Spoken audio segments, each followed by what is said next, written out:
In order to access students' special education records, you will first need to log into PowerSchools. Once in PowerSchools, head up to the Applications tab, where you can select Special Programs Home. Selecting that will take you to the Special Programs application, which is where all special education documents are housed. From there, we can search for students through the Search tab, or they may be someone that we've used recently. I'm going to search for a student.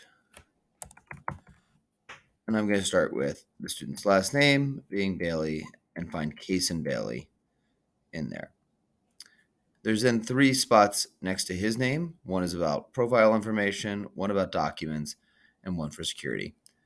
Again, right now we're looking for records, so we're going to go to the Documents tab. And I can see all documents that have been created in special programs for this student.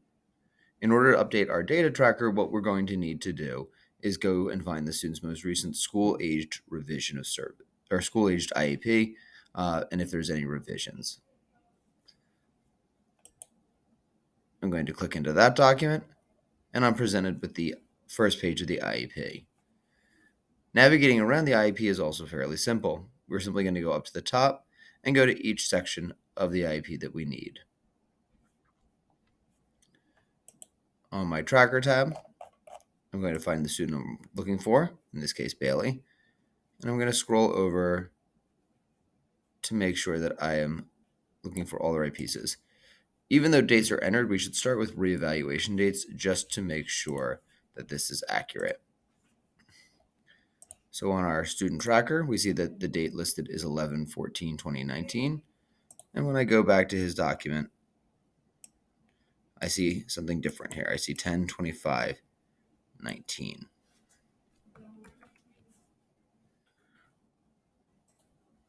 What I'm then going to do is actually go back out to, at the top here, his documents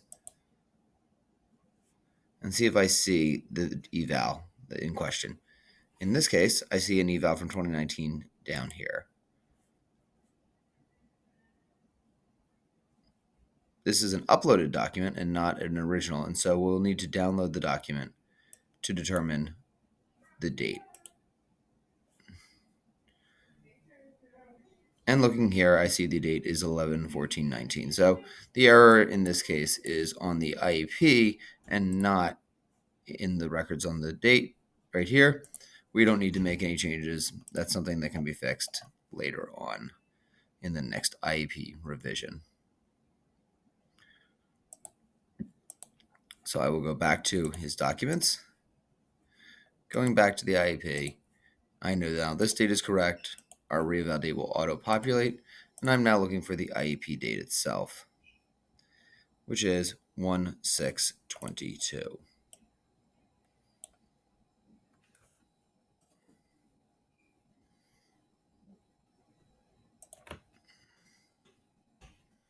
So our date in here is incorrect, so I'm going to put in the new date of 1/6/22, which will let me know that an IEP revision is due on 1/6/23. When I go down, I see that speech and language impairment is, in fact, his accurate disability.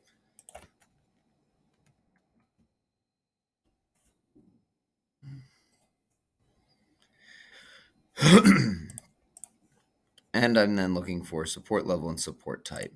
These may be listed at the beginning. If not, I'm going to go to services or placement. Placement.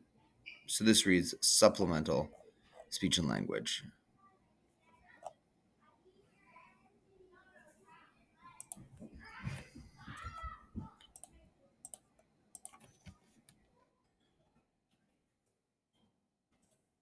I can then go to LRE, and we see it is 91% of the school day. Student is not in an alt placement. Those are already pre-populated. 1-to-1 aid also does not need to be populated at this time, unless it states so in the related services, which we can check for this student. And no, the only services he's getting are speech and language. Don't worry about ELL for the moment. Social work, also related service, along with our others. We can complete those as we normally would. Similarly, on our services page, we can see if students qualify for ESY. And so Kaysen does qualify for ESY. He does have transportation listed daily during ESY, and so we can leave that included.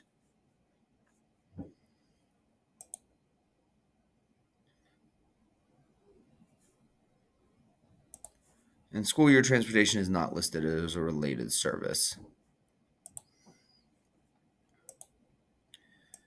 So transportation only during ESY. For FBA needed or FBA completed, we will go up and check in on our special considerations. And right now, for him, it is checked no, that he does not exhibit behaviors that impede his learning or the learning of others. And so we will leave FBA as no and not applicable. And finally, we have our testing section. So we will go to assessments.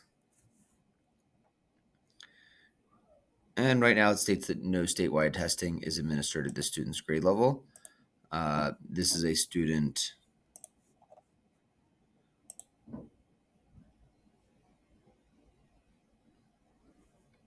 currently was in the second grade previously, is in the third grade now.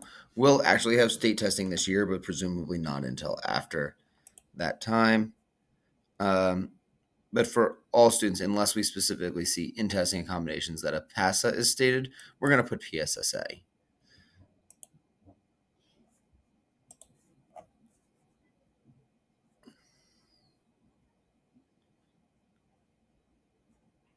I'm going to go back to my assessments because presumably students will still get accommodations on local assessments. And so this student gets small groups, movement breaks, and questions read to him. So small group.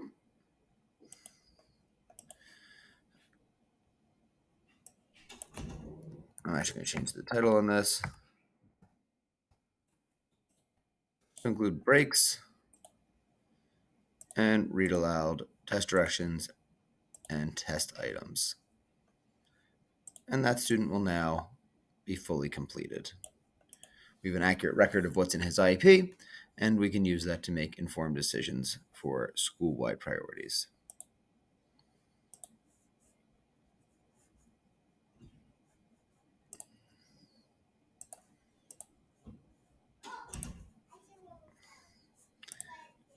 And we would move on then to the next student.